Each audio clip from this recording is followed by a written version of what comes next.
C'est qui la petite Sandrine Rousseau ? Quand je me souviens de mon enfance, je me souviens d'avoir eu mal. C'est des moments où j'ai vu la face sombre du monde. Tu vois, je l'ai presque touché du doigt. Il m'a dit « je veux que tu saches ». Je veux que tu vois, je veux que tu saches. C'est la première fois que je l'explique à un micro. C'est 1 minute durant laquelle je n'ai été qu'un morceau de viande. En tous les cas, moi, ce que je peux dire, c'est que moi, j'ai honte de ce qui se passe à gauche. Bonjour à tous, bienvenue dans En Vrai, le podcast des engagés. Je suis ravie de vous retrouver aujourd'hui. J'en profite pour vous remercier de votre fidélité. On est très heureux de vous retrouver avec notre nouvelle engagée, Sandrine Rousseau. Bonjour. Députée, bonjour Sandrine Rousseau, députée Europe Écologie Les Verts de la 9e circonscription de Paris, 13e arrondissement, etc. Bon, Sandrine Rousseau et engagement, forcément ça allait ensemble. Elle a accepté d'être notre invitée aujourd'hui, on vous en remercie infiniment. Il y a 2 règles, Sandrine Rousseau, dans En Vrai. La première règle, forcément, c'est que ça s'appelle En Vrai. Donc on ne fait pas ce qu'on fait d'ordinaire en télévision, etc. On ne va pas chercher la petite phrase, on n'est ni dans le conflit ni dans le débat. Par contre, on a envie de savoir qui vous êtes en vrai, première règle. Et puis la seconde règle, c'est que c'est notre invité qui met les bases et qui fait son émission. Ça commence avec une question. On se dit tu, on se dit vous, on se dit quoi ? Je ne le prends pas personnellement, c'est vous, toi, qui décidez. On se dit tu ? Alors on se dit tu, c'est parti. Sandrine Rousseau, comment est-ce qu'aujourd'hui... Sandrine, tu qualifierais ton engagement ? D'intense. Intense. C'est-à-dire qu'il est de la minute où je me lève jusqu'à la minute où je me couche. Et même la nuit. Cette nuit, par exemple, je pense que j'ai à peu près refait 10 fois une stratégie politique. Donc mon engagement, il est constant, il est permanent, il est dans tout, il est dans tous les aspects de ma vie aussi. C'est-à-dire, je prends plus l'avion pour aller en vacances, je mange plus de viande, en fait, dans tout, quoi. Tout le temps, quasiment. Enfin, après, j'ai sans doute des espaces où je suis pas encore à fond, mais quand même, j'essaye de l'être au max, quoi. Quand on est engagé tous les jours, même la nuit, dans sa vie, et que c'est devenu viscéral, presque obsessionnel ? Je ne sais pas, peut-être on en parle. Obsessionnel, je dirais pas ça, mais en tous les cas, omniprésent. Ouais. Qu'est-ce que ça coûte ? Ah, ça coûte beaucoup. Ça coûte beaucoup. Alors, je dois quand même dire que moi, j'ai pas toujours été en politique. J'ai fait des allers-retours entre la politique et le monde du travail normal. Et je dois dire que quand je faisais pas de politique, c'était aussi des moments qui, pour moi, étaient très angoissants.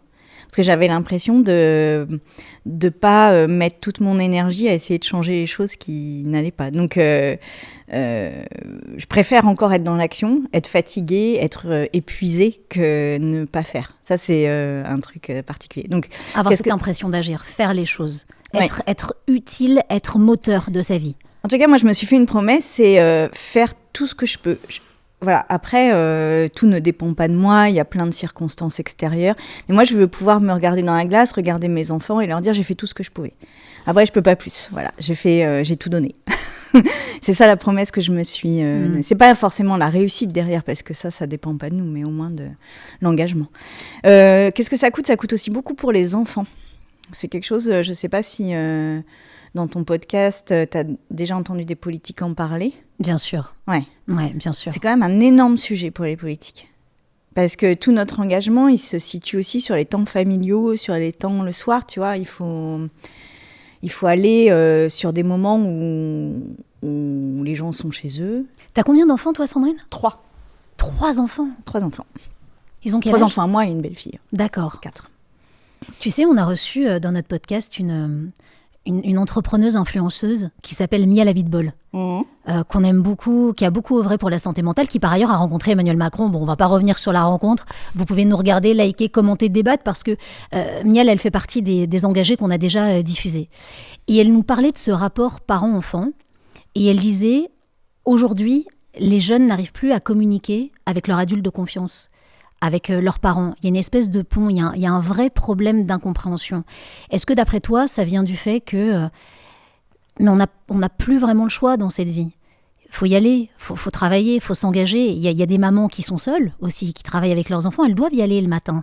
Tu vois, elles rentrent tard le soir. Il y a toutes ces familles monoparentales. Il y a des familles qui sont pas séparées, mais pour qui c'est difficile aussi. Est-ce que toi, tu as vécu est-ce que cette incompréhension, elle vient de là, au-delà de la politique, du fait que tu es une femme active, que tu dois y aller, que c'est plus fort que toi de toute façon et que tu n'as pas le choix ? Il y a sans doute de ça, mais pour moi, c'est plus profond que ça. C'est que le système pour lequel on se démène du matin au soir est un système qui met en danger l'avenir de nos enfants. Et je pense que nos enfants ne comprennent pas ce qu'on fait, en fait. Je crois que c'est beaucoup plus profond que ça. Ils comprennent pas pourquoi on se lève le matin aussitôt, qu'on s'agite comme ça, qu'on essaye de rattraper tous les bouts, d'être... alors qu'eux, ils savent que dans 10 ans, dans 15 ans, dans 20 ans, on ne sait pas de quoi l'avenir sera fait. Donc en fait, il y a vraiment un truc... moi, je trouve que la nouvelle génération, elle s'interroge beaucoup sur vivre le moment présent. C'est pour ça que... nous, la norme dans laquelle on a été élevés, c'est presque il fallait faire un plan de carrière, un plan de retraite, tu vois. Enfin, moi, je me souviens, mes parents, ils me parlaient de la retraite quasiment le premier jour où j'ai travaillé, quoi. Alors que eux, la retraite, c'est quelque chose... Enfin, si on interroge les jeunes, je pense que la plupart pensent que ça n'existe même pas pour eux, tu vois. Donc en fait, il y a quelque chose d'un conflit générationnel, d'incompréhension beaucoup plus profonde. Le système est défaillant et pourtant, on reste dans le système. En tout cas, nous, nos générations. Pourquoi est-ce que toi, tu restes dans ce système défaillant ? Alors moi, j'essaye quand même de le changer, hein, du matin au soir. Mais parce qu'en fait, c'est la vie qui est comme ça, quoi. Tu peux pas...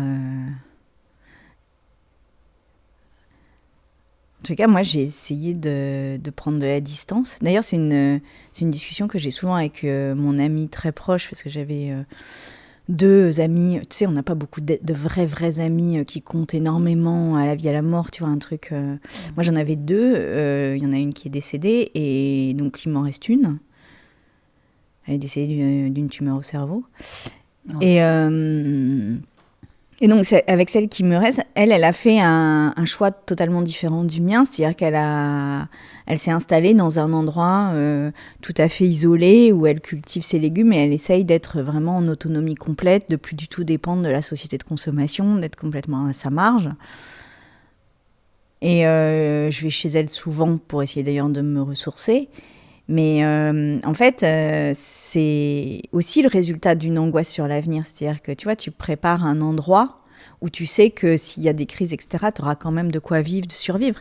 Et moi, j'ai fait un choix inverse qui est au contraire, d'essayer de le changer depuis les lieux de pouvoir.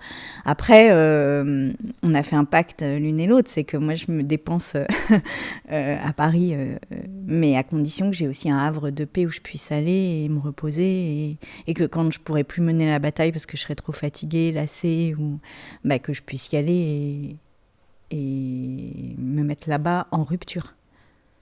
C'est quoi ton histoire avec tes 2 amies dont l'une, hélas, n'est plus là aujourd'hui ? Comment est-ce que, si on rembobine, comment est-ce que vous vous êtes rencontrés ? Ça a été quoi le moment où cette amitié fraternelle presque ? C'était des sorores en tous les cas, sororelles.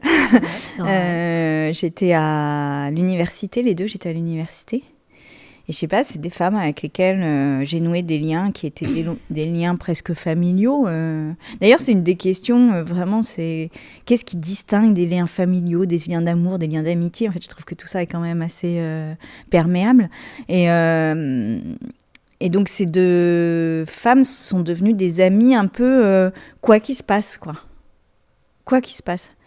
Et la première... elle a eu une tumeur, elle avait moins de 40 ans au cerveau. Elle en est décédée ça n'a pas duré très longtemps, je dirais 3-4 ans. Et depuis, je me sens vraiment orpheline.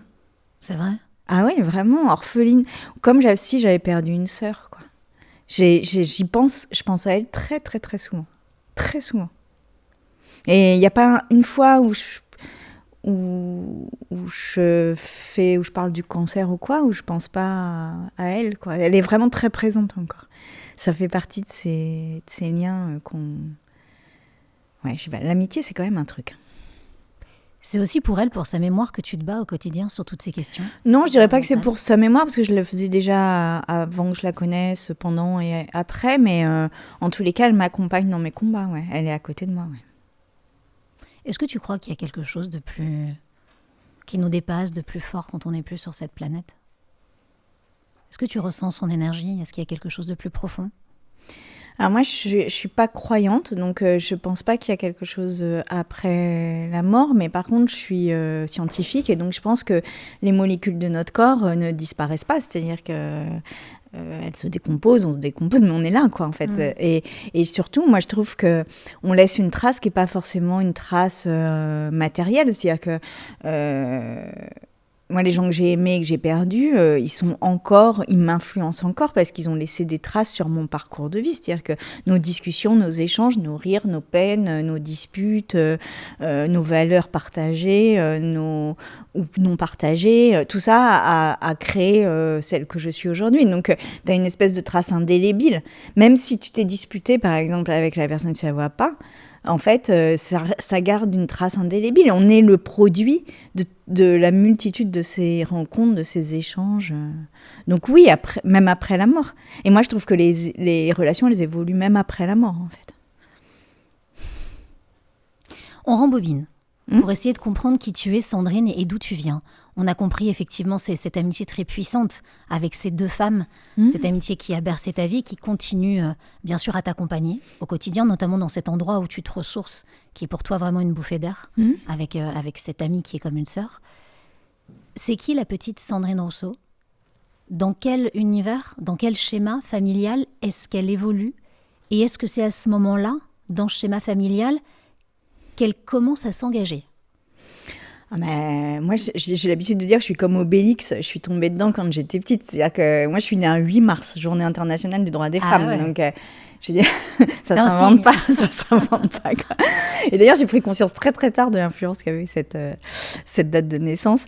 Donc, bon, voilà. Et puis, mes parents étaient très engagés. Ma mère était une syndicaliste vraiment très engagée. Mon père était politique. Et ma mère supportait pas les politiques. Et mon père pensait que les syndicats, c'était pas suffisant. Donc bref, on avait des discussions assez... Ton père, il était à gauche déjà. Oui, il était socialiste. Enfin, il l'est toujours d'ailleurs. Je pense qu'on est socialiste et on finit socialiste. Je t'aime, papa. On est socialiste et on meurt socialiste jusqu'au bout. Il n'y a pas moyen jaja, comme dirait Ayana Kamura. Non, c'est pas possible. Donc ces deux parents, ils sont là. Ils sont tous les deux hyper engagés, en vérité. Donc c'est quoi les repas à la maison, les petits-déj ? T'as des frères et sœurs, Sandrine ? J'ai un frère, ouais. Oh bah c'est de la discussion permanente, quoi. Mais c'est pas que ça qui m'a permis de m'engager. Parce que ça, c'était des discussions presque ponctuelles, conjoncturelles. En fait, moi je pense que ce qui m'a vraiment structurée au monde, c'est déjà que quand j'étais petite, j'ai vraiment eu un rapport au monde très particulier parce que je pouvais pas courir. Donc, un enfant qui court pas, ça change complètement son rapport au monde. Ça isole, ça fait mal. Par exemple, moi, quand je me souviens de mon enfance, je me souviens d'avoir eu mal, de la douleur, tout le temps. Une douleur permanente, quoi. Donc ça je sais pas, ça change vraiment. Enfin, en fait, je sais pas comment l'expliquer, mais parce que en plus, j'ai pas vécu d'autre enfance que la mienne, évidemment, mais c'est un truc où quand vous voyez vos copines, vos copains courir, s'amuser, rire aux éclats. Par exemple, moi j'ai des souvenirs où ils riaient aux éclats et moi je pouvais pas faire partie de ça parce que j'avais, je pouvais pas, quoi. Juste physiquement je pouvais pas. Et alors je riais, hein, j'ai eu une enfance très heureuse, hein, mais je veux dire, ça met forcément un truc de combat. Tu vois, il y a forcément un truc où t'es pas sur la même ligne de départ que les autres, quoi. Je sais pas comment l'expliquer, parce que ça paraît un peu... Non, mais elle est intéressante, l'image de la ligne de départ. Il y a la ligne de départ, on court, hein, après la ligne de départ. Ouais, et puis après, il y a la ligne d'arrivée. Et on n'arrive pas tous au même endroit, au même moment. Donc forcément, le fait de pas partir avec les mêmes avantages, en tout cas les mêmes dispositions, ça doit changer quelque chose. Moi, je t'ai suivie à l'hôpital Necker à Paris. Donc en plus, tu vois, de manière très régulière, j'avais je dirais presque toutes les semaines, je pense toutes les semaines, peut-être même plus que toutes les semaines, j'avais des rendez-vous. Donc en fait, tu vois, tout mon emploi du temps de gosse, c'était j'allais à Necker, je traversais en plus le couloir des enfants qui avaient le cancer, donc qui avaient plus de cheveux et tout. Enfin, tu vois, c'est un monde, quoi. C'est-à-dire que et quand je dis ça, je veux pas du tout faire Cosette ou quoi. C'est juste que c'est un monde où presque très tôt, t'es plongé dans la réalité du monde. Moi, j'ai pas eu une enfance, je pense pas que je puisse dire que j'ai eu une enfance épargnée des soucis, en fait. C'est comme si, dès toute petite, j'étais un peu presque plongée dans le grand bain trop tôt, quoi. Et puis, il y a ça. Puis après, moi, j'ai encore eu un autre truc qui m'a vraiment formaté politiquement, je pense, c'est que... Et ça, c'est un truc qui, à mon avis... devrait être beaucoup plus interrogé en ce moment, c'est que mon grand-père était gueule cassée. Donc, il avait la moitié du visage, la partie droite du visage, qui avait été arrachée par une balle allemande. Donc, il avait plus d'oreilles, il avait plus d'yeux, enfin, son œil ne marchait plus, et puis il avait plus de joues, tu vois. Et il m'emmenait en vacances, et je suis la seule de ses petits-enfants. Alors, mon frère, je crois qu'il l'a emmené une fois. Je suis la seule de ses petits-enfants à qui il a fait ça, mais il m'a emmenée en vacances dans le club de vacances des gueules cassées. Et ça, tu vois, quand t'as 6 ans ou 8 ans, et que t'es qu'avec des hommes qui ont perdu le visage au combat, qui ne parlent que de la guerre, en fait, c'est un truc de ouf. C'est un truc de ouf. Donc, en fait, tout ça m'a fait... m'a construit une espèce Enfin, ouais, a fait de moi des fondations... a créé chez moi des fondations politiques d'une solidité que je pense... Parce que c'était quoi le moteur quand tu voyais... Alors déjà, quand tu étais petite et que tu disais « j'ai une maladie, c'est comme ça », tu étais dans l'acceptation ou tu étais dans la colère et l'incompréhension? Et quand tu voyais ces gueules cassées, qu'est-ce que ça provoquait chez toi? C'était de l'injustice? C'était de la peur? C'était d'autres questionnements? T'étais petite, t'étais très petite. J'étais très petite. Et d'ailleurs, depuis que je suis députée, je suis retournée aux gueules cassées. J'ai rencontré les responsables des gueules cassées aujourd'hui. Et ils ont retrouvé le dossier de mon grand-père. Et dans le dossier de mon grand-père, ils ont trouvé cette lettre de mon grand-père qui demandait s'il pouvait amener sa petite fille au camp de vacances parce qu'il n'y avait pas d'enfant. J'étais la seule enfant là-bas. Et donc, ça m'a émue. Mais ça Pardon ? Le père de ta mère ou de ton père? De ma mère. D'accord. Et ça m'a émue ce truc. C'était... Parce qu'en fait, il demandait si c'était adapté pour des enfants. Et donc, les gueules cassées lui avaient dit, bah oui, vous pouvez amener votre petite fille. Et donc, tu vois, c'était pas du tout commun, quoi. Et je pense que je suis une des rares enfants à être allée là-bas. Je suis même pas sûre qu'il y ait beaucoup d'enfants en France qui aient eu cet accès à la guerre. Tu vois, parce que dans ma génération, la guerre, on l'a mise à distance. Et moi, je suis une des rares à avoir vu ça. Et du coup, je pense que ma construction politique, elle est, tu vois, dans les premières années de ma vie, en fait. C'est-à-dire, c'est pas une construction politique opportuniste, c'est pas une construction politique d'avant-hier, quoi. C'est pas une construction politique qui s'arrêtera demain, même si j'arrête la politique, c'est impossible. Enfin, je suis construite comme ça, je suis née au monde comme ça, d'une certaine manière. Tes fondations, elles ont été construites comme ça. Ouais. Donc, en fait, la politique, c'est presque vital, c'est presque ma vie. Je sais pas comment l'expliquer, tu vois. Ça fait partie de tout ce que tu as vécu de ton éducation. C'est les fondements, hein, quand on parle de tous ces fondements. Et donc, quand tu disais les gueules cassées... Alors déjà, bon, sur la maladie, en fait, c'est vraiment la douleur, hein, moi, ce qui m'a... Tu gardes ça, hein, c'est la troisième fois que tu dis tu as. Et oui, mais avoir une enfance où t'as mal, parce que moi j'avais des barres de fer, tu vois, j'avais des chaussures avec des barres de fer et tout, mais ça faisait un mal. C'était quoi cette maladie? C'était une malformation congénitale des hanches. Donc j'avais vraiment des chaussures. En plus, chaque fois que j'allais à Necker là-dessus, il me resserrait les barres de fer et tout. Vraiment. Et je me souviens de ce moment, tu vois, où tu pars à l'école et tu dois mettre la chaussure. Et là, tu fais... Non, aïe, aïe, aïe. Je veux pas mettre cette chaussure. Bon, bref. Mais je dis pas ça pour vraiment, je dis pas ça parce que j'ai eu une enfance heureuse. Je tiens vraiment à le dire. C'est juste que c'est un rapport au monde qui est différent. Tu vois, c'est vraiment... voilà, ça s'explique pas. Il n'y a pas d'insouciance dans ce monde-là. Moi, j'ai pas vécu dans un monde insouciant. Jamais. C'est pour ça aussi, je pense qu'aujourd'hui, j'ai tout cet engagement parce que je ne peux pas... Parce que je ne connais pas cet espace de l'insouciance. Je crois que je l'ai jamais connu. J'y ai jamais été. Et je pense que je le serai jamais, en fait. Tu vois, c'est un monde qui m'est impossible. Et puis surtout qui m'est inatteignable, inaccessible. Et pourtant, tu dis que tu as eu une enfance heureuse. Absolument, très. Grâce à tes parents, à ton grand-père, etc. Mais grâce à tout, grâce aussi aux médecins qui m'ont soignée, grâce à mon grand-père qui m'adorait, grâce à plein de choses, grâce à tout, grâce à la sécurité matérielle aussi que j'avais, parce que ça, tu vois, quand on n'a pas la sécurité matérielle, c'est aussi plus compliqué. Grâce à mon frère, grâce à tout. Vraiment. Donc, je veux vraiment pas faire pleurer dans les chaumières. Juste, le truc, c'est qu'il faut... Si le podcast, c'est comprendre qui je suis, je pense qu'on peut pas comprendre qui je suis si on ne sait pas ça, en fait. Mais ça, c'est très intéressant. Ce qui m'intéresse aussi, Sandrine, mais mets-toi à l'aise, tu sais, t'es comme chez toi ici. Ça s'appelle En Vrai. Ce qui m'intéresse, c'est cette famille du côté maternel.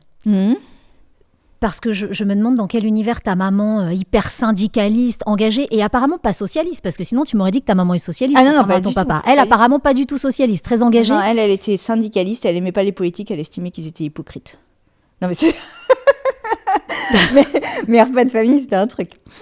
C'était quoi les repas de famille? Entre le fromage et le dessert, en passant par... Je sais pas, c'était un truc où... Ma mère, c'était une meneuse de grève, tu vois, elle avait... Et elle trouvait que les politiques, ils étaient mous, ils étaient lâches, ils étaient... Puis alors, il y avait mon père à table, et mon père, il dit, ouais, mais si moi, je vote pas les trucs... Alors lui, il était juste maire. Mais si moi, je fais pas les trucs, ta grève, elle sert à rien, etc. Enfin, c'était vraiment... Je sais pas, c'était spécial, c'était... Elle, sa force, elle apprend de son père. Quand t'as un père qui a une gueule cassée, tu t'en sors pas indemne non plus. Hein. Enfin, toi, tu l'as dit quand t'as un grand-père et que tu vois toutes ces scènes toutes petites, mais imagine quand c'est ton père. Oui, mais alors, ce qui est fou, c'est que mon grand-père n'a jamais parlé avec elle de ça. Il ne l'a jamais emmenée aux gueules cassées. Il l'a jamais emmenée aux commémorations de la guerre, là où il a eu la balle dans la tête. En fait, j'en ai même parlé récemment avec mon papa, et en fait, ma mère ne savait quasiment rien de l'histoire de mon grand-père. Et il me l'a transmise à moi. Il m'a transmis son histoire à moi. Pourquoi toi? Pourquoi le choix Alors ça, je veux dire, c'est une question, je pense que j'aurai ma vie pour essayer d'y répondre. Hein, parce oui que la charge de ce truc, je ne sais pas. J'ai pas de réponse à ça. J'étais l'aînée de ses petits-enfants, j'étais la seule fille. Mais je ne saurais jamais. Mais en plus, il me l'a transmis à dessein. C'est-à-dire parce qu'un jour, on était dans une commémoration d'un massacre de civils par les Allemands, où il s'est effondré, il s'est mis à pleurer et tout. Et tu vois, quand ton grand-père il se met à pleurer, c'est quand même pas rien. Surtout qu'on n'était quand même pas à l'époque où les hommes y pleuraient beaucoup, tu vois.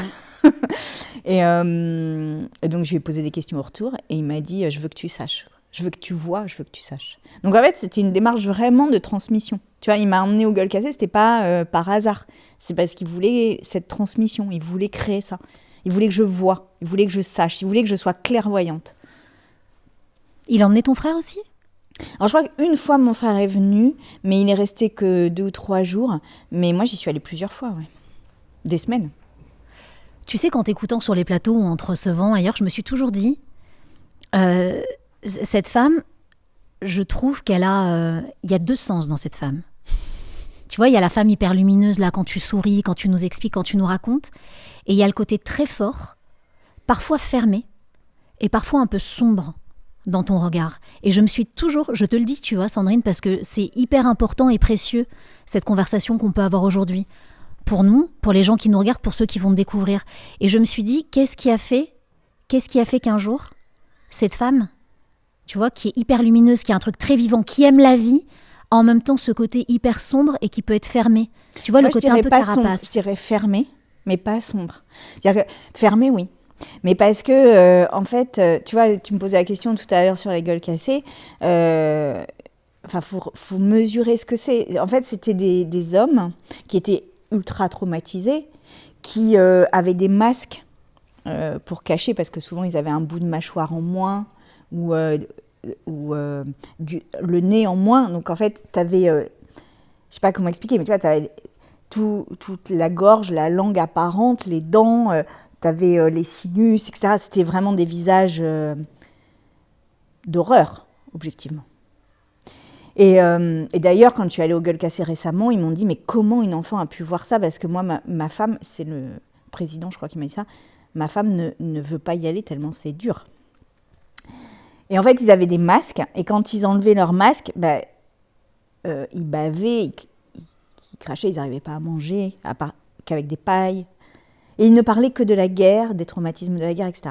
Et donc, en fait, c'était un monde... Parce qu'en plus, ils se lâchaient puisqu'ils étaient entre eux, tu vois. Parce que sinon, il fallait qu'ils vivent dans la vie autrement. Il fallait qu'ils vivent normalement, j'ai envie de te dire. Et là, ils pouvaient se lâcher. Ils étaient que entre personnes qui se ressemblaient et donc ils pouvaient se lâcher. Et moi, je crois que ces moments-là, c'est des moments où j'ai vu la face sombre du monde. Tu vois, je l'ai presque touché du doigt. J'ai été propulsée dans un univers où j'ai vu la face sombre de l'humain. Tu vois, vraiment.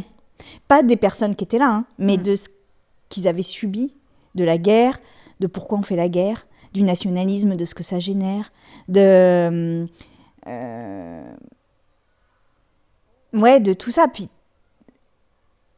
tu vois, mon grand-père, il avait une ferme, enfin, il était ouvrier agricole, donc il était garçon de ferme, on appelait ça à l'époque.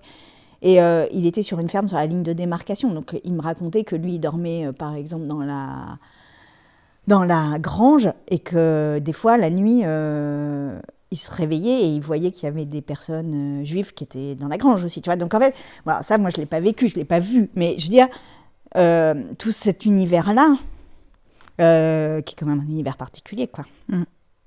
Et je pense que ça a créé chez moi quelque chose, un endroit en moi où je sais de quoi l'homme est capable. Tu vois, je sais pas, quelque chose de cet ordre-là, quoi. Pour des idéaux politiques, pour des guerres, pour des nationalismes, pour des trucs comme ça. Et ça, c'est un endroit qui est fermé à clé parce que c'est l'endroit à la fois de l'intimité avec mon grand-père, ma grand-mère, à la fois l'enfance, à la fois... Puis quelque chose qui est inexplicable. En fait, tu vois, je crois que c'est la première fois que je l'explique à un micro. C'est-à-dire que c'est inexplicable sur un plateau télé. Qu'est-ce que tu vas raconter ça, tu vois ? Tu vois, quand tu me reçois sur France TV, je peux pas te raconter ça. C'est pas possible, tu vois, on est sur l'actualité. Est-ce que vous faites alliance avec machin, avec truc ? Ce serait pas inintéressant, hein. Oui, mais en fait, il n'y a pas d'espace pour ça. Mais c'est vrai qu'il y a l'espace est archi réduit. Voilà. Et pourtant, parce que moi, on me renvoie souvent que j'ai une forme de sincérité aussi dans mes combats politiques, contrairement à d'autres personnalités. Mais même dans tes discours, dans les phrases que tu vas sortir, elles sont pas calculées. C'est quelque chose, on le sent. Puis quelque part, je n'ai pas peur de l'affrontement, j'ai pas peur de l'adversité. Mais parce que j'y suis... En fait, voilà, j'y ai été confrontée tout le temps, tu vois. Tu parlais de combat. Tout à l'heure, tu parlais de combat. Et c'est vrai qu'on a l'impression, Sandrine, mais dis-moi si je me trompe, c'est ce que je ressens, que toi, tu es dans un combat permanent, même avec ceux qui t'entourent, même, tu vois, même avec ceux parfois de ton propre parti. Je vais juste te citer. Si je te dis « tu nuis à la cause », ouais. Qu'est-ce que ça provoque chez toi si je te dis ça ? Déjà, tu nuis à la cause, c'est ton livre. Ouais, c'est mon livre, Tu nuis à la cause. C'est une phrase que j'ai énormément entendue, y compris dans mon propre camp. Et je pense qu'il y a une partie de la population, une partie des journalistes, une partie de mon parti, qui ne comprend pas ma stratégie politique, ce que je fais, la manière dont je parle, pourquoi je dis ça, comment je fais ça. Alors, d'ailleurs, c'est très étonnant parce que, tu vois, quand je suis arrivée en politique, là, en 2022, avec la primaire, j'ai été une espèce de boulet de canon dans le paysage politique. J'avais l'impression que les gens, ils me regardaient comme ça, genre, qu'est-ce qui va se passer, quoi. Et j'ai l'impression que les gens s'habituent, en fait, à moi. Tu vois, à mon discours politique, à ma manière de parler. Et que même si je prends les thèmes que j'ai portés, que ce soit le féminisme, la radicalité écologiste, l'antispécisme, etc., mais en fait, ça infuse la société. Alors, je ne dis pas que c'est moi toute seule, loin de là, mais c'est comme si... tu vois, maintenant, le terme masculinité, c'est un terme qu'on utilise de manière courante dans le débat politique, alors que je pense objectivement quand même avoir été, si ce n'est la première, du moins parmi les pionnières sur ce thème-là, en politique. Pareil sur la nourriture comme objet politique. En fait, tout ça, je pense que... voilà. Alors après,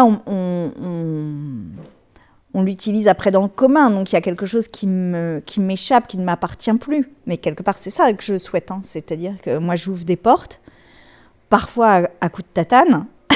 C'est clair. Et puis, une fois que la porte est ouverte, tout le monde peut y passer, quoi. Tu dis, même au sein de mon parti, parfois, on a du mal à saisir ma stratégie politique. Comment tu l'as perçu ? Ça a été quand la première fois ? Parce que peut-être, on rembobine encore une fois. Comment est-ce que tu arrives dans ce monde politique ? On a compris l'enfance. On sait d'où tu viens. Peut-être on reviendra un peu sur les parents après. Mais le monde politique, comment il s'ouvre à toi ? Et les écolos en particulier. Pourquoi ce virage ? Quel virage ? ce virage politique? Parce que tu as dit, je commence à rentrer dans la politique, mais je travaille en même temps. C'est le jour où tu commences à rentrer en politique. Oui. Ça a été quoi ce moment? Ça a été quoi cette opportunité? Peut-être ça a été quoi cette rencontre qui a fait que c'était parti? Sandrine Rousseau allait devenir un personnage politique. Déjà, j'ai eu des allers-retours. C'est-à-dire que le monde politique est un monde objectivement d'un cynisme, d'une violence, d'une perversité aussi, qui pour moi est compliquée, tu vois. C'est pas complètement simple d'évoluer dans ce monde-là. Et donc, j'ai toujours fait des allers-retours entre mon métier, ma vie de famille et la politique. J'en ai fait plusieurs. Et la dernière fois, j'avais dénoncé des violences sexuelles dans mon parti. Voilà, ça s'était plus ou moins bien passé. Et du coup, j'ai pris 4 ans de pause, j'ai créé une association, puis je suis revenue. Et en fait, ce truc des violences sexuelles, pour moi, ça a été un déclic. C'est-à-dire que je me suis dit, j'ai tout fait pour échapper aux violences. C'est-à-dire que j'avais le pouvoir politique, j'avais le pouvoir social, j'avais le pouvoir... tu vois, enfin, je veux dire, normalement, une femme dans la position dans laquelle j'étais, c'est-à-dire chercheuse, etc., dans un parti politique, sur l'économie en plus, etc., normalement, je ne devais pas subir ça, tu vois. Et en fait, le jour où ça s'est passé, j'ai compris un truc fondamental. C'est que quoi que je fasse, je serai toujours ramenée à mon corps de femme. Et que ça, en fait, c'est inacceptable pour moi. Tu vois ? C'est-à-dire que quoi que je fasse, quelle que soit la position que j'occupe, je serai toujours ramenée à un sexe sur pattes. Et que ça n'est pas possible pour moi. Et ça, je le combattrai toujours. Mais comme une personne à la peau noire sera toujours ramenée à sa peau. C'est quoi cette violence dont tu parles? C'est l'affaire Beaupin. C'est l'affaire Beaupin. C'était 1 an avant MeToo. On se représente plus les trucs parce que ça a explosé depuis, mais c'était 1 an avant MeToo. Et Denis Beaupin était vice-président de l'Assemblée nationale à l'époque. Et donc avec 4 femmes, Isabelle Attard, Annie Lameur et Hélène de Bost, on décide de dire de répondre à un journaliste, enfin 2 journalistes, Yannick Brédoux et Cyril Gradiani. À 2 journalistes, on leur dit ce qui s'est passé et les agressions et le harcèlement qu'on a subi. Avant MeToo, on ne parlait pas du tout de ça, quoi. Et on se dit, à 4, on y va. Et là, explosion, tu vois. Explosion, ta vie bascule, tu comprends pas ce qui se passe. Voilà. Et donc, à ce moment-là, je me suis dit, non mais, on ne peut pas laisser les femmes être à ce point-là vulnérables simplement parce qu'elles sont femmes, et donc à la portée de la violence des hommes, et on ne peut pas, une fois qu'elles parlent, briser tout ce qu'elles sont, leur carrière, leur potentiel. Parce que moi, à partir du moment où j'ai parlé, j'étais plus économiste, tu vois. J'avais plus de doctorat en économie, j'étais plus chercheuse en économie, j'avais plus rien, quoi. J'étais juste une victime. Ça, c'est pas possible. Donc, c'est ça, c'est cette expérience, encore une fois, vécue, qui m'a permis de comprendre quels étaient les ressorts. Et je pense qu'aujourd'hui, si je parle aussi fort des violences sexuelles, parce que je pense qu'on peut m'accorder ça, si j'en parle aussi fort, c'est parce que très intimement, je sais ce que c'est. Et donc, je peux parler de toute la face cachée qu'on ne voit pas. Mais comme si on m'interroge sur la guerre, je pourrais parler de la face cachée de la guerre. Avec ton grand-père. Ouais, mais en fait, et ça, pour moi, c'est ma force politique. C'est une forme un peu de super pouvoir. C'est-à-dire que ça me permet à la fois d'avoir une analyse intellectuelle et tout, parce qu'évidemment, mon métier fait que je l'ai, mais aussi d'avoir ce lien entre le débat idéologique et l'intime qui crée pour moi cette déflagration. Parce qu'on me demande beaucoup si je prépare mes petites phrases ou pas. Jamais je les ai préparées. Il n'y a aucune des phrases qui est montée jusqu'au New York Times que j'ai préparée. Tu vois, le barbecue s'est passé au New York Times, c'est pour ça que je dis ça. Cadavre de vache non plus, parce que cadavre de vache, peut-être qu'ils vont l'utiliser. Hein. C'est dans la carte. Maybe. Ça faudra qu'on en parle. Hein. Mais tu vois, c'est ce truc entre l'intime et la construction intellectuelle qui crée pour moi ce truc de déflagration. En fait. Il y a encore la notion de combat. Qu'il faut sortir de l'eau, qu'il faut combattre encore et toujours. Quand on subit une agression, tu t'en souviens, j'imagine très bien de cette agression. C'est très dur de pouvoir oublier ça. Je pourrais même te dire la couleur du mur, tu vois. Mais bien sûr. Et c'était en 2000, je sais plus, 2012, je crois. Il se passe quoi à ce moment-là, en 2012, quand tu te fais agresser ? Comment est-ce que tu expliques, toi, ce moment ? Qu'est-ce qui se passe à ce moment-là ? Comment tu l'intellectualises ? Tu vois ? Bah, si, en plus, j'anime un débat, je suis à la tribune, c'est un moment très difficile où je m'en prends plein la tronche, c'est hyper tendu, c'est une réunion à l'intérieur de mon parti, c'est vraiment un moment difficile à passer. Je suis accusée d'avoir mal fait, donc c'est un moment où je suis mise en cause. Et il y a une pause, où je demande une pause, je vais aux toilettes, et sur le chemin des toilettes, le fameux Denis Baupin m'attend et est rentré par un autre endroit, je ne sais même pas par où il est rentré en fait, et me plaque contre le mur et m'agresse. Et en fait, il dit, mais il suffira d'un moment de vulnérabilité, tu vois. C'est ouf ce truc. C'est ouf. Il suffira d'une seconde de vulnérabilité. Tu te souviens de ces gestes à ton égard ? Ah bah bien sûr, il me plaque au mur et en me tenant les seins, en m'embrassant de force. Et il n'y a personne autour ? Non, il y a nobody. C'est en fait, incroyable. Il y a plein de monde autour. C'est-à-dire que la réunion, elle est juste là. Tu vois, c'est le couloir des toilettes. Donc, Mais à ce moment-là, tu es seule avec lui. Ouais. Mais ça dure pas très longtemps. Hein. Ça dure, je sais pas. Je saurais pas te dire, mais ça dure peut-être une minute. Mais c'est une minute qui a fait basculer aussi les choses. C'est-à-dire que c'est une minute durant laquelle je n'ai été qu'un morceau de viande.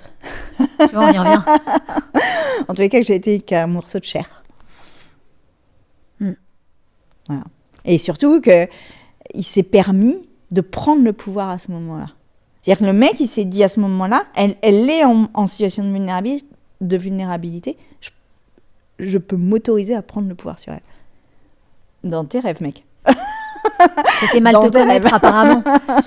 Sandrine, est-ce que tu as l'impression, tu sais, tu l'as dit au début de notre entretien, tu as dit, moi, mon engagement, il est viscéral. Il est le jour, il est la nuit, il est omniprésent. Ouais. Omniprésent dans ta vie. Est-ce que la vie, pour toi, aujourd'hui, avec tout ce que tu as vécu, avec ton enfance, avec ce que tu as appris, etc., avec ce que tu as aussi vu, documenté, en tant que députée, en tant qu'engagée, femme politique, et tous les gens que tu as pu rencontrer, c'est un peu toi sur un ring constamment. Est-ce que c'est l'image mais que toi, tu le vois comme ça, mais moi, je le vois pas comme ça. Faut comprendre ça. C'est-à-dire que moi, je le perçois pas comme ça. Moi, c'est juste un état normal, en fait. Tu vois, je fais pas un effort pour entrer au combat. Je me dis pas, je suis en combat. Pas du tout. Parfois, c'est malgré nous. Parfois, on est sur un ring malgré nous. Oui, c'est ça. Tu vois, sans faire d'effort. Je me dis pas, je vais combattre les masculins aujourd'hui, tu vois. Je me lève pas le matin en disant ça. Un peu quand même, un peu. Tu combats. Non, je le fais, c'est tout. Non, c'est naturel. Le combat, il est naturel. Bon, en tous les cas, je suis pas. Tu vois, c'est pas une stratégie que j'arrête à 17h12 parce que j'ai fait mon job, quoi. C'est pas ça. C'est pour ça qu'il y a aussi un truc qui, je pense, rend fou une partie de l'extrême droite, rend folle une partie de l'extrême droite, c'est qu'ils sentent qu'ils pourront jamais m'atteindre parce qu'en fait, c'est pas un truc que je construis. Tu vois, c'est pas un truc que je fabrique. Je sais pas comment le dire, mais... Si tu t'étais pas engagée en politique, qu'est-ce que tu aurais fait ?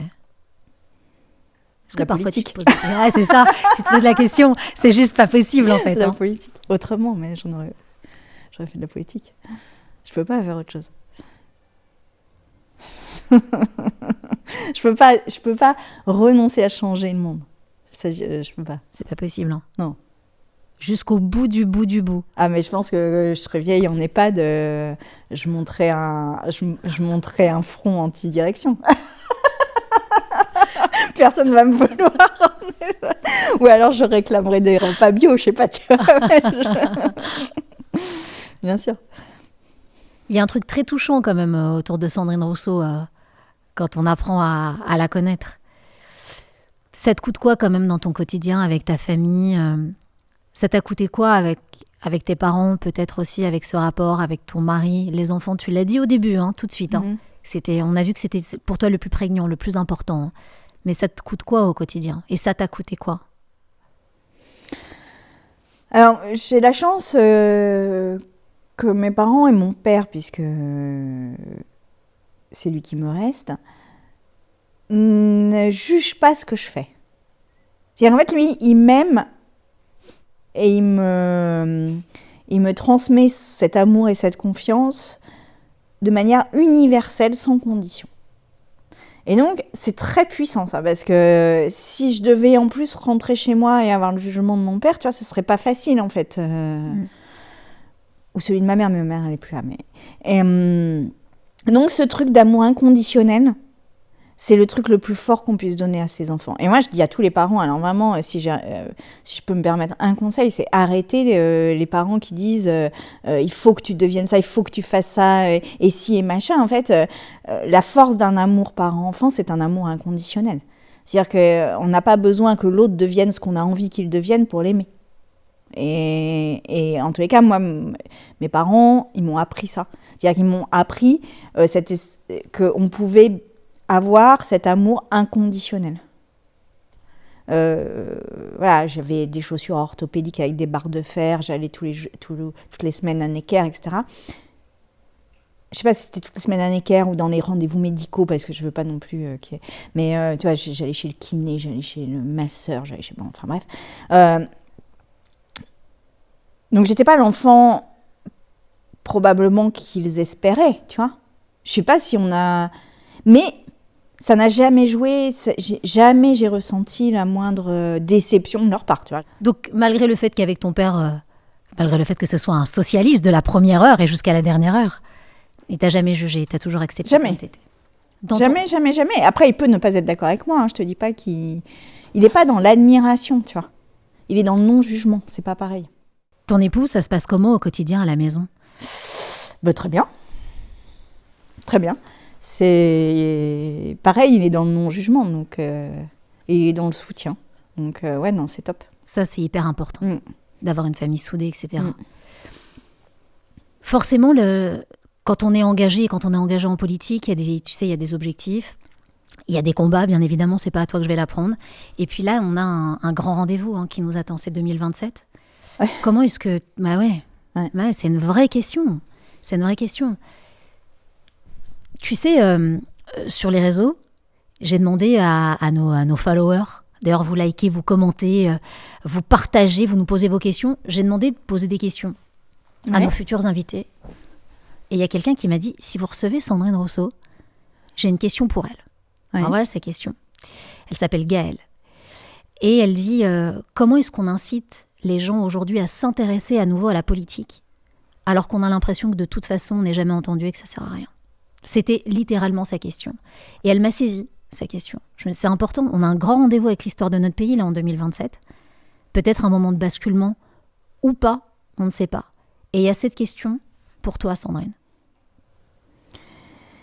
J'ai pas de réponse facile à ça, tu vois, c'est pas simple. Et Gaëlle, je suis désolée, mais je ne vais pas avoir de réponse très simple, mais pour moi, il y a un truc de sincérité et d'authenticité et de contrat vrai avec les personnes. C'est-à-dire, voilà ce que moi, je peux porter de votre parole. Je ne pourrais pas aller sur ce terrain-là, je pourrais aller sur celui-là. Je ferai de mon mieux, ce ne sera pas parfait, je fais comme je peux. Mais en tout cas, je fais toujours au mieux. Et je pense que ce truc aussi d'accepter nos limites, nos défaillances, c'est une manière aussi de ne pas être au-dessus, mais d'être à côté et avec, quoi. Tu sais, il y avait Yael Braun-Pivet à ta place il y a quelques jours. Et en fait, elle nous a dit, ce qu'on oublie, c'est que quand on fait de la politique, on reste de toute façon des humains. Donc oui, à un moment, on va se planter et c'est important de dire qu'on s'est planté. Bon, après, on pense ce qu'on veut ou pas de cette parole en ce qui concerne Yael Braun-Pivet, mais elle a eu le courage de nous dire ça. T'en penses quoi de ça ? Est-ce que toi, tu t'es déjà dit, là, ouais, je me suis plantée, je suis désolée, je suis un humain, mais je vais faire mieux, je vais me battre, je vais continuer. Moi, je me remets en cause tous les jours. Enfin, je veux dire, faut pas croire que nous sommes, en tout cas que je suis, une personne, une espèce de bloc de béton, pas du tout, hein. Pas du tout. Moi, tous les jours, je me remets en cause. Tous les jours. Tous les jours, je me dis, est-ce que ça c'est bien, est-ce que ça c'est pas bien, comment je peux parler de ça, comment je fais Tu vois, par exemple, je fais beaucoup un Tour de France, j'en fais pas énormément de publicité, mais là, je vois des gens, mais vraiment très, très différents les uns des autres, etc. Mais moi, ce qui m'intéresse, c'est vraiment de les entendre leurs mots, entendre les moments où leur voix trébuche un peu, les moments où, au contraire, il y a de l'énergie, les endroits où je les sens abattus. En fait, pour moi, c'est très, très important, ça, tu vois.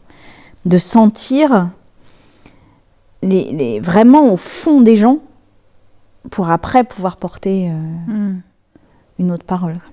Bon, c'est toujours dans ces, tu sais, dans ces discussions de vérité, dès qu'on reparle de politique, on a l'impression, ça y est, qu'on a basculé. Mais j'aimerais qu'on le fasse avec beaucoup d'authenticité. Parce qu'on évoquait 2027, on évoquait tes combats, on évoque la femme que t'es, et bingo, hein, t'es une femme politique. Hein. T'es même une enfant politique. Ça veut dire que la politique... Je suis une enfant politique, ouais. Ah, elle coule dans tes veines. Je suis une enfant devenue adulte politique, ouais. C'est ça. Déjà, enfant, tu faisais de la politique. T'avais tes combats, t'avais tes engagements. On a très bien compris aujourd'hui qui tu es et ce que t'as traversé, Sandrine. Cet enfant politique, cette femme politique, cette politicienne, peut-être, comment est-ce qu'elle explique que le parti de la gauche, hein, la grande gauche, hein, le fameux nouveau Front populaire, etc., paraît disloqué aujourd'hui? Qu'est-ce que tu dis à ces électeurs, mais avec beaucoup de vérité, tu vois, avec cet enfant politique que tu es? Qu'est-ce que tu dis aux gens qui ont misé sur la gauche, qui ont des idées de gauche, qui ont un cœur à gauche, qui ont du sang à gauche? Qu'est-ce que tu leur dis? Comment t'expliques ce qui se passe aujourd'hui? Tous les candidats, le fait qu'il y ait tellement de gauche, que ça va être hyper difficile de s'unir pour 2027. Comment est-ce qu'ils retrouvent, tu vois? Là, je sais que ça te fait sourire, parce que c'est compliqué. Comment est-ce que tu les remotives? Je sais pas comment je les remotive. En tous les cas, moi, ce que je peux dire, c'est que moi, j'ai honte de ce qui se passe à gauche. J'ai honte. Pas un peu. J'ai très honte. J'ai très honte qu'on soit allé chercher les voix des personnes en 2024 au moment de la dissolution avec le nouveau Front populaire et qu'on se soit déchiré comme des enfants gâtés, comme si on se partageait ces voix comme on le ferait, tu sais, de jouer entre enfants gâtés, quoi. Et ça m'insupporte. Mais vraiment, j'ai honte de ça. Qu'on se soit comporté. Je me mets dans l'eau, mais j'estime à l'avoir moins fait quand même. Mais qu'on se soit comporté comme des enfants pourris gâtés d'une base électorale qui nous était acquise. C'est honteux. C'est honteux. Surtout au moment où l'extrême droite arrive au pouvoir. Tu penses que c'est foutu? Ou du moins, où elle est en capacité de l'être. Non, je pense pas que ce soit foutu, parce que je pense que cette base électorale, elle est en fait très stratège, très forte, très intelligente, et qu'elle aura des votes stratèges à la fin.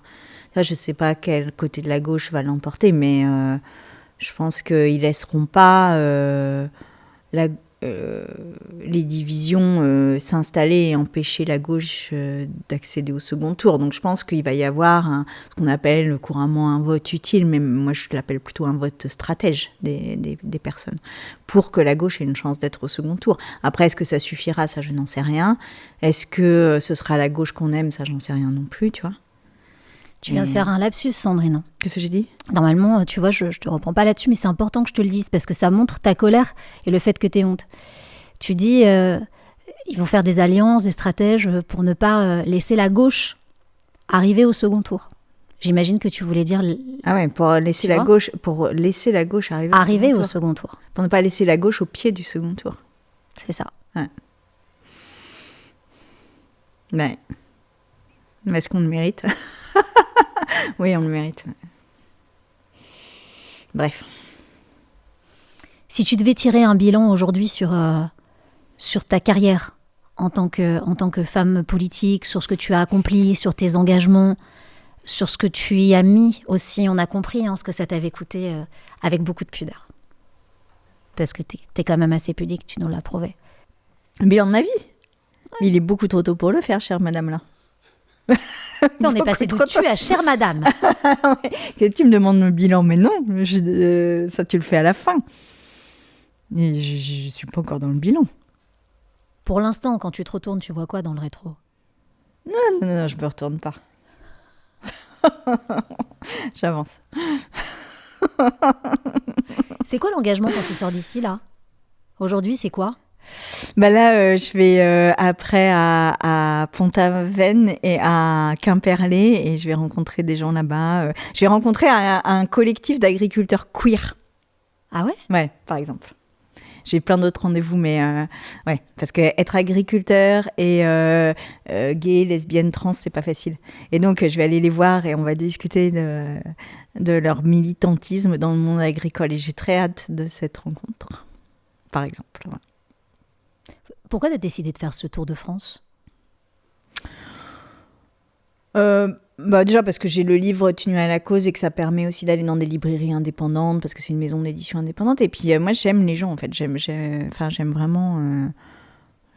Ouais, c'est des moments de respiration et c'est là aussi que je trouve ma force en fait. Parce que tu vois, c'est pas à l'Assemblée. À l'Assemblée, tu t'étouffes. Hein.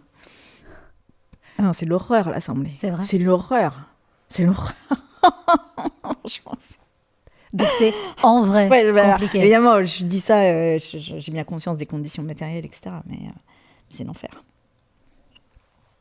Après, il y a des gens qui travaillent à l'Assemblée qui sont adorables. Et, encore une fois. Mais l'ambiance, je parle de l'ambiance.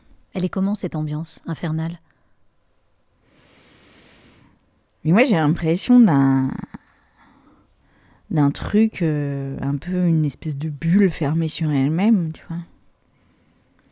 Il n'y a que nous qui nous comprenons là-dedans. Tu vois, c'est un truc, on a des mots, des attitudes que tu n'aurais jamais ailleurs, tu vois. Donc non, c'est pas un lieu sain. C'est un lieu de pouvoir, indispensable. C'est pas un lieu sain. Un lieu sain S-A-I-N ou un lieu sain S-A-I-N-T? Alors, certainement pas sain S-A-I-N-T, alors ça, certainement pas, mais alors sain S-A-I-N, non plus. Non plus. Non plus. Non, c'est un lieu où les gens enfin, une partie des gens, c'est pas tout le monde, mais se complaisent, s'enorgueillissent et se valorisent du pouvoir qu'ils ont. Et ça, c'est jamais bon. Jamais. 2 dernières questions pour toi, Sandrine, parce qu'on arrive à la fin de cet entretien. Et merci de nous avoir accordé ta confiance. Vous commentez, vous likez, vous partagez, vous débattez. Parce que c'est un outil qui vous appartient aussi, il faut que vous le compreniez. Donc, n'hésitez pas à le faire. Si je te dis radicalité, pour toi, comment est-ce que ça résonne dans ton esprit, dans ton cœur, limite dans ton sang? Moi, la radicalité, c'est pas tant une série de mesures qu'un état d'esprit au monde, quoi. C'est-à-dire que c'est une manière de ne rien lâcher, de ne jamais lâcher, de tenir bon, même quand c'est dur, même quand on a le vent de face, même quand on se prend des paquets de mer, tenir. Et je pense que c'est ça le problème des hommes et des femmes politiques aujourd'hui, c'est qu'il y en a peu qui tiennent dans la tempête. Et la tempête arrive. Winter is coming. Et toi, tu seras là quoi qu'il en coûte, hein. Sans mauvais jeu de mots. Après, je peux arrêter. Hein. Je peux dire un jour, j'arrête. Mais ce sera dit, ce sera assumé. Parce que je ne suis pas éternelle et je ne suis pas indispensable. Hein. Donc, si un jour j'arrête, j'arrête. Mais en tout cas, tant que je le ferai, je tiendrai. Oui, ça, c'est sûr. Sandrine Rousseau, dans quelques jours, dans quelques semaines, peut-être même dans quelques heures, tiens. Il y aura une personne à ta place, je ne peux pas te dire qui c'est, je ne peux pas te dire si c'est un politique, un militant. En tout cas, ce sera un engagé, c'est sûr. Oui, c'est pas facile. C'est quoi la question que tu aimerais poser à cette personne qui sera juste là? Quelle a été ta première pensée, ta toute première pensée ce matin quand tu t'es réveillée? Et toi, c'était quoi ta toute première pensée ce matin quand tu t'es réveillée? Ce matin, je me suis dit, déjà, je me lève, et ensuite, qu'est-ce que je vais bouger? Et qu'est-ce que dans la journée, dans ces 24 heures, je vais pouvoir bouger un peu? J'espère que ce podcast aura permis un peu ça. Au moins bouger une image, tiens. En tout cas, tu sais, l'image de bouger, de courir, on revient au tout début de notre entretien. Ta ligne de départ, ça y est, tu l'as prise. Ça a été périlleux au début. T'es peut-être pas parti à la même allure que les autres, mais bon, l'essentiel, c'est d'arriver. En tout cas, ta place, tu l'as. Oui. Enfin, je sais pas si je l'ai d'ailleurs, mais... Bah si, tu l'as. Bon, en tous les cas, j'ai la place que je prends, quoi. Elle n'est pas acquise, elle n'était pas offerte, elle n'est pas acquise. Mais elle est là, je la prends. Et puis il y a la ligne d'arrivée, au loin. La ligne d'arrivée, c'est le repas bio. Dans la maison de retraite, avec mes copines et mes copains. C'est noté. On s'en souviendra. On en reparlera dans la saison 2. On élaborera le repas. Merci beaucoup, Sandrine Rousseau. Merci de nous avoir accordé ce moment de vérité et d'engagement. Merci à vous de nous avoir suivis. Vous commentez, vous partagez, vous likez. Vous vous engagez aussi parce que c'est votre outil, votre podcast. Et on vous donne rendez-vous très bientôt pour un nouvel épisode.